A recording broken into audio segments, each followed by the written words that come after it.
Hello and welcome everyone. My name is Tristan Thomas with Mend Sourcing. And in today's video, we're going to talk to you about traceability, cost breakdowns, and counteroffers that the government may request from you prior to issuing an award. The goal here is to increase the probability that that contract goes to you because you're providing accurate documentation that they need.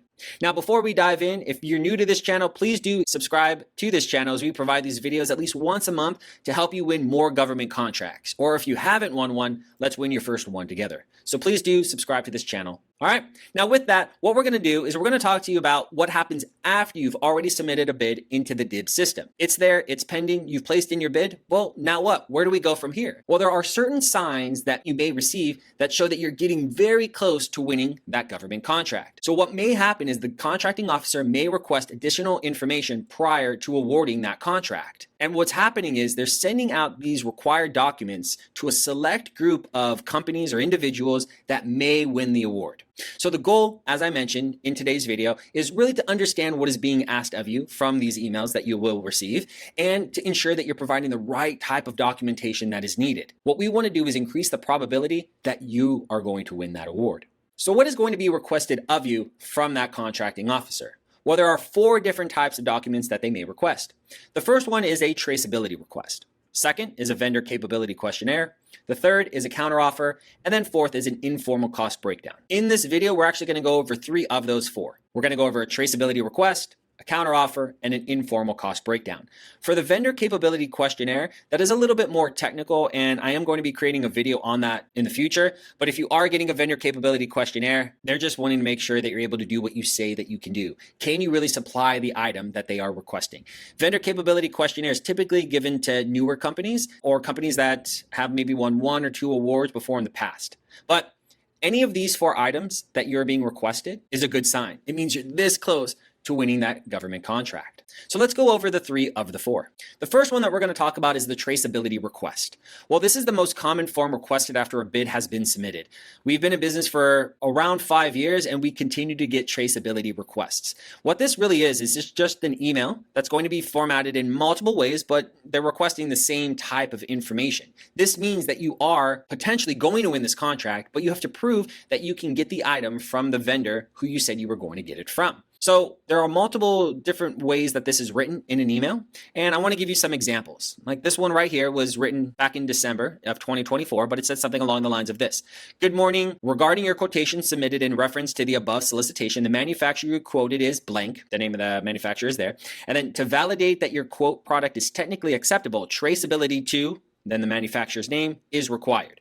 In addition, in reviewing your quote, I have noticed that it has expired. Please authorize a 45 to 60-day extension by submitting a revised quote. Then it gives you a day that you have to complete these actions by. What's happening in this email is they're requesting 2 things. 1, they're asking for traceability. And number 2 is what they're wanting is me to resubmit my bid.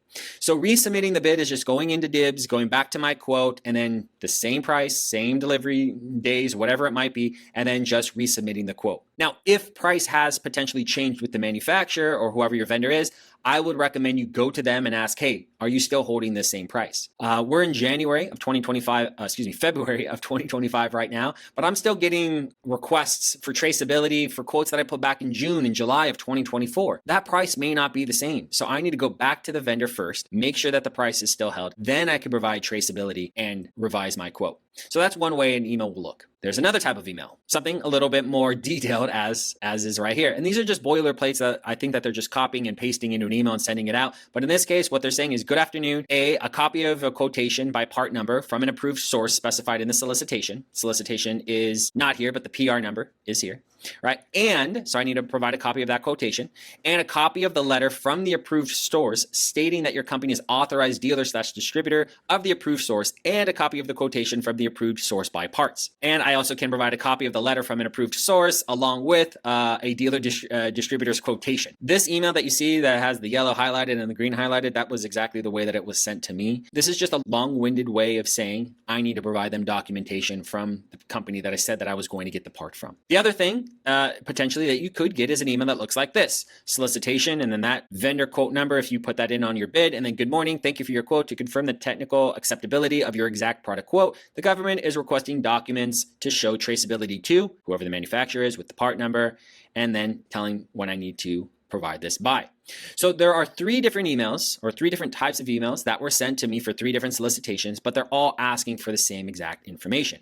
So what I need to do at this point is I need to put together the documentation to prove traceability to the source that I said that I would get the part from. When we do that, I want to ensure that all the traceability documents that I send over to them are in PDF form. I do not want to send a screenshot or a PNG or a JPEG or whatever it might be, because the government system, they cannot see PNGs, or it might be really small and they may not actually get all the information if you're sending screenshots. So I always want to make sure that I convert whatever file it is into a PDF. And then if I can, and the email did not say I cannot, I will redact the price that I am giving the government, that I am getting the item for.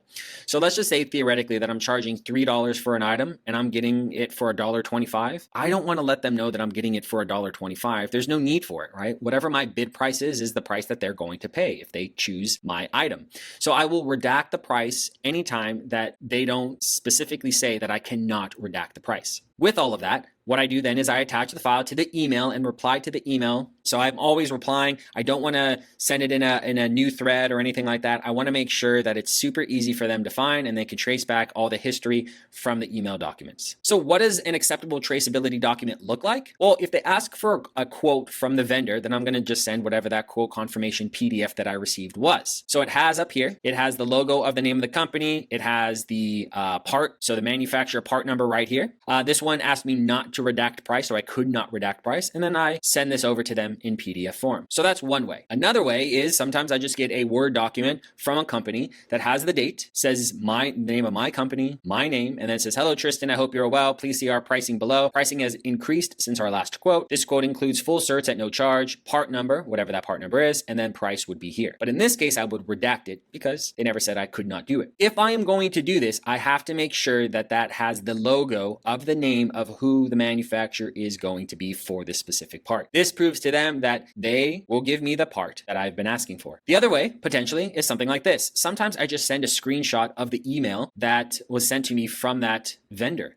So in this case, "Good morning, Tristan. Hope all is well. Please see," and then it's the part number, the quantity, the price, and then the signature of the company at the bottom. This is another way to prove that I can get the part that I say that I can get from the manufacturer that I said that I would get it from. So anytime that you're needing a traceability document being required of you, you want to make sure that you're providing it to that individual from a multitude of ways. So now let's talk about counteroffers. Let's just say theoretically that you put in a price that is way higher than what the price history was before in the past. The government may look at this and think, hey, that price is way too high for us. So what the government will do is send you an email requesting a different price per unit. The way that they're basing this off is what they call the assumed price. They're looking at maybe inflationary factors, what is out there in the market, and they are going to determine what they believe the price should be for that item. Now, if you're getting an email with a counteroffer, know that you are not having to accept what is there. Just because they are giving you a counteroffer does not mean that you necessarily have to agree to it to win the award. We've told them multiple times that it's not going to happen. Like, this is our price, it is what it is, do what you want, and we've still won the award. What you need to remember is that you need to do what is right for your business first and foremost. Look at the item, evaluate and adjust if possible. And one thing that has helped us a lot is that we work to justify what our price is. So what we do is we provide them with what is called an informal cost breakdown, which we're going to go over in the next phase of this video. But what we want to always do with any counteroffer that is there is we really want to make sure, okay, this part, go back to the manufacturer. Is the price the same? Is there any wiggle room with that? And then determine, can we adjust our price to either match or maybe even give a different counteroffer back to the government? We've done it where maybe we'll put in the price of $1 per unit, $3 per unit. Government comes back and saying that they're wanting it for $1.50, and then we give it to them for $2.50, right? There is a little bit of negotiation that can go on with a counteroffer. Now, what does that email look like? An email will look like this. Say something to the effect of, "Hello, Tristan, the government last purchased this item for a quantity of 1,846 at a unit price of $29.50 each. Thus, a counteroffer of 3561 quantity of 522 or better per unit is hereby presented for your review, which aligns with government pricing for inflation." So they're trying to justify why they believe the price should be what it is. If this is not reasonable, please give your best and final offer and informal cost breakdown to assist in justification of pricing. So with that being said, what I end up doing is I write back and I say, "Thank you for reaching out regarding our price and the justification via inflation. It is the raw material cost that is the problem. This isn't due to inflation, but a lack lack of supply in the market. The lack of supply in the market of the raw material is what's actually increasing the cost of this item. It's not just based on a 3% CPI or whatever the government is using to assume that the price is what they believe it to be.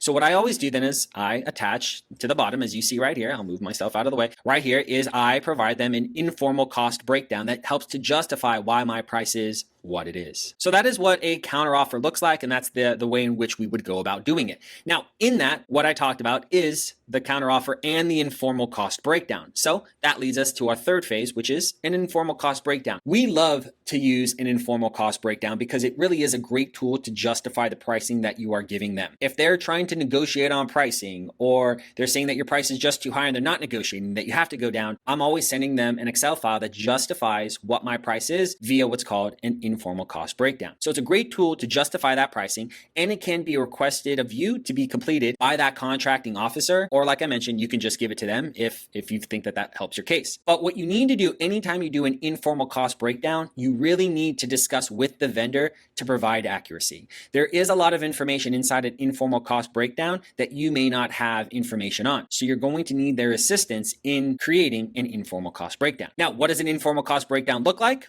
Well, let's look at it right here.